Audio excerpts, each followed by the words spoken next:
വയോജന സംരക്ഷണ നിയമമേ 1999 ഐക്യരാഷ്ട്രസഭ വാർഷിക വയോജന വർഷം ആചരിച്ചതാണ് 1999 വയോജന വർഷമേ.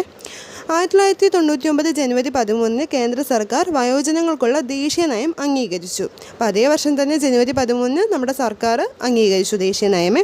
2007 ഈ നിയമം നിലവിൽ വരുന്നത്. ലോക്സഭ പാസ്സാക്കുന്നു, രാജ്യസഭ പാസ്സാക്കുന്നു. ലോക്സഭ ഡിസംബർ 5 രാജ്യസഭ ഡിസംബർ 9 രാഷ്ട്രപതി ഡിസംബർ 29 പാസ്സാക്കുന്നു. അപ്പോൾ ഡിസംബർ 5, ഡിസംബർ 9, ഡിസംബർ 29. 2008 സെപ്റ്റംബർ 24 ഈ നിയമം നിലവിൽ വരുന്നത്. 2008 സെപ്റ്റംബർ 24.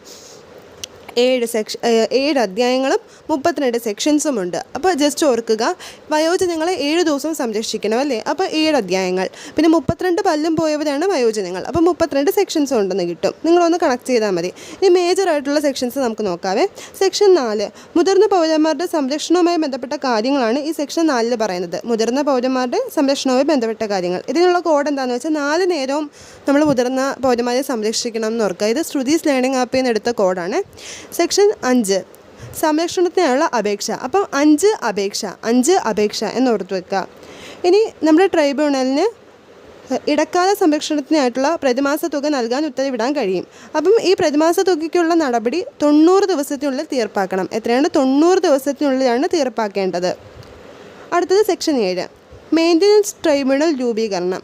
സെക്ഷൻ 7 എന്താണ്? മെയിൻ്റനൻസ് ട്രൈബ്യൂണലിൻ്റെ രൂപീകരണത്തെക്കുറിച്ചിട്ടാണ് പറയുന്നത്. ഇത് ഇമ്പോർട്ടൻ്റ് ആണ്, ഇത് ഓർത്ത് വെക്കണേ. ഇതിൻ്റെ അധ്യക്ഷൻ സബ് ഡിവിഷൻ ഓഫീസർ റാങ്കിലുള്ള ആളായിരിക്കും.